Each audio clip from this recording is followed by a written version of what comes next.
Women rarely choose the best man. They choose the one who performs power most convincingly. That is why, time after time, the throne is occupied not by the philosopher in exile, but by the fool in costume. You've witnessed it yourself. The shallow man, loud and vacant, walks into a room and bends its gravity toward him. He doesn't rule because he is a king. He rules because he doesn't know he isn't one. Meanwhile, the intelligent man, measured, complex, thoughtful, remains invisible, not because he lacks value, but because he fails to display it on the right stage. Michel Foucault understood this paradox better than anyone. In Discipline and Punish, he wrote, "Visibility is a trap. The fool does not fear this trap. He craves it. He thrives under its light. He does not ask whether being seen is moral or wise. He simply performs power without hesitation." Foucault argued that power is not a thing to possess, but a force to circulate, perform, and reproduce. When the fool approaches a high-value woman with something bold, loud, or ridiculous, he is not being irrational. He is enacting a strategy of power, whether he knows it or not. And in that moment, he wins, not because he is smarter, but because he acts as though he is. The intelligent man, by contrast, is shackled by the very consciousness that makes him intelligent. He monitors, questions, censors himself. Foucault warned that modern systems create docile bodies, people who internalize surveillance, who hesitate and self-regulate. You were trained to doubt before speaking, to calculate before moving. So, while you are still rehearsing the perfect sentence, the fool is already laughing in her ear. In the theatre of life, power belongs not to the brilliant, but to the bold. The stupid man is free, not because he is brave, but because he is blind to the walls you see everywhere. You analyze cages, he walks through them. And to Foucault, this blindness is the most dangerous form of freedom. For the man who does not reflect, dominates. He has no inner contradictions.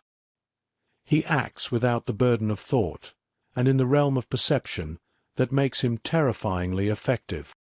Here lies the brutal illusion that being virtuous, kind, or reflective will earn you love. It won't.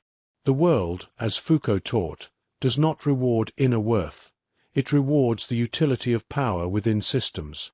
And more often than not, the fool plays that system better, not through competence, but through compliance. Women do not want fools, but they are drawn to how easily the fool moves through social structures. He plays the role, he speaks the language, he accepts the theatre. And in a world where optics are power, performance triumphs over depth. The fool does not question norms, he masters them. He flaunts wealth without shame, fills silence with chatter, and steps into the spotlight without hesitation. The intelligent man, horrified, dissects the game from the shadows.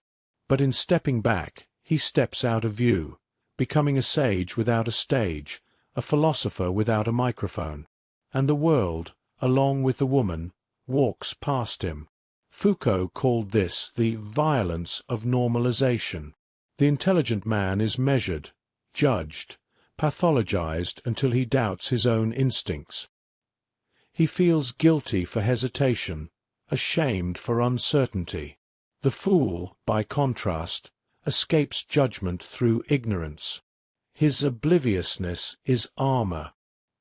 He is untouched by shame, unbothered by anxiety, unburdened by reflection.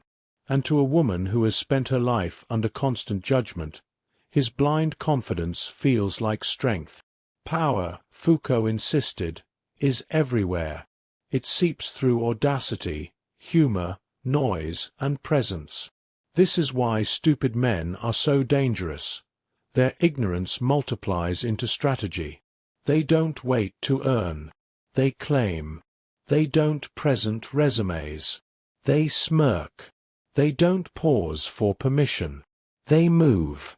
And this is the humiliation of the intelligent man, discovering that his understanding of the world does not translate into leverage within it. Knowledge, Foucault reminds us, is not for contemplation. It is a weapon. Knowledge is for cutting. Yet most intelligent men never wield it. They become museums of brilliance instead of engines of impact. The fool, however, slices through the world with sheer presence. He dominates not through insight, but through raw immediacy. He does not wait. He touches, laughs, acts, while you, paralyzed by thought, wait for the perfect moment. And the woman, watching both of you, feels power not in your caution, but in his audacity. This is not justice. It is simply the architecture of power. And unless you understand that women respond to the performance of power, not its origin, you will remain unseen. Not because you are small, but because you never step onto the stage. The greatest trap for intelligent men is mistaking their invisibility for moral superiority. They think resisting the game makes them above it. But Foucault warned, where there is power, there is resistance, but resistance does not always win. More often, it only isolates. The fool, through ignorance, plays the game effortlessly. He does not pause to ask if his desire is correct, healthy, or ethical. He simply moves. That is what women see, feel, and respond to. Not his brilliance, but his unbroken confidence. Not his virtue, but his performance of power. And that is why, again and again, the throne goes not to the philosopher, but to the fool. Your depth becomes your handicap if you never convert it into social electricity. She can't feel the poetry in your mind if it never escapes your lips. In this world, power is kinetic. It belongs to motion. The fool moves. You hesitate. And in that tiny pause, the night shifts. She shifts. And you lose her. Not to someone greater, but to someone faster.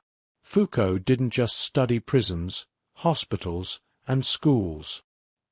He studied how power wraps itself around the body, how it choreographs behavior, how it disciplines without chains, without commands. You think you're free. You're not. You're a product of what Foucault called biopower, a power that governs not with whips, but with norms, with shame, with silence, with scripts buried so deep inside you that you obey them without realizing it. And here's where the fool beats you again.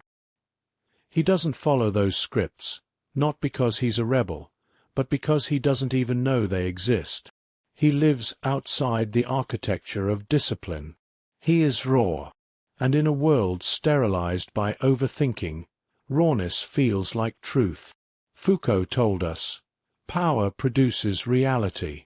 It produces domains of objects and rituals of truth. Even your idea of being a good man is manufactured. Your politeness, your humility, your restraint, they weren't born from virtue. They were programmed into you by a system designed to tame you. But attraction does not obey that system. Desire doesn't worship manners. Women aren't choosing virtue. They're responding to vibration. And the fool vibrates unfiltered. He doesn't edit. He doesn't ask for permission. He doesn't try to look worthy. He simply acts as though he is. This is what Foucault would call discursive dominance. He who controls the script controls the stage. And the fool doesn't even need a script. His presence is the message. Meanwhile you, the intelligent man, compose beautiful monologues in your head, but never speak them. Let's be honest. You've watched a woman you cared about fall for a man who can barely spell his own name. Why? Because he entered her emotional world without hesitation.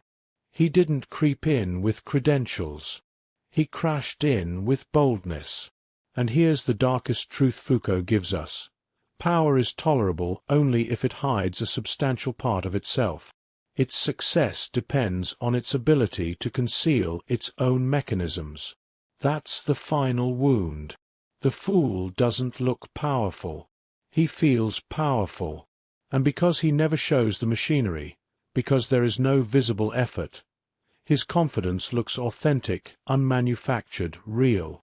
That's what seduces. You, the thinker, try to prove you're worthy. He assumes it.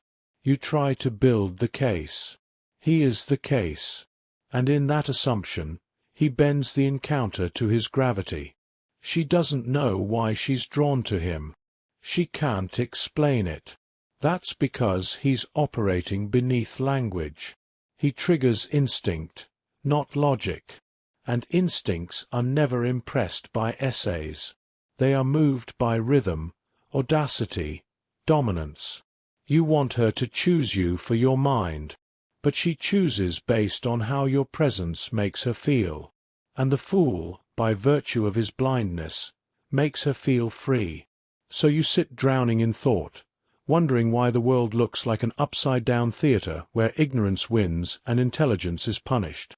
But Foucault would tell you, it was never a mistake. This is how the system was built. You confused intelligence with power. But power, as Foucault said, doesn't belong to the rational. It belongs to the functional. And the fool functions better inside the social machinery. He doesn't resist the current. He rides it. In the archaeology of knowledge, Foucault warned, there is not one, but many silences, and they are integral to the strategies of discourse. You've been silenced by your own awareness. You swallow words before they leave your tongue. You second-guess desires until they look like threats. You wait for permission in a world that only rewards those who take. And in that hesitation, she moves on. Not because she didn't feel something for you, but because you didn't make her feel something in herself. The fool does. Not because he understands her, but because he acts before understanding is even required. His ignorance becomes an engine of experience. He touches without calculating. He speaks without essays. He moves without the virus of overanalysis. And to a woman starving for energy, his rawness becomes addictive. You try to protect her from your flaws. He flaunts his flaws like perfume. You open the door gently. He kicks it in. You hope your restraint earns respect. He knows emotions won't wait that long. And here is Foucault's final death blow. The soul is the prison of the body. Your own mind has caged you. You've intellectualized desire so deeply that you no longer know how to express it. You think truth will win her. But she doesn't want to be convinced. She wants to be consumed. So what's the lesson? Not to become stupid, but to unlearn your obedience to the invisible rules that have castrated your power. To stop waiting for validation. To stop spectating like a critic and start acting like an actor. Power is not in knowing more. It's in doing more, without begging the world to justify your reasons. If you want to stop losing to fools, you must learn the language of immediacy, boldness, unapologetic self-claiming. You must step back into the theatre Foucault described, not with a dissertation, but with presence. Women aren't choosing fools because they admire stupidity. They're choosing them because those men know how to move through the social stage while you're still trying to decode it.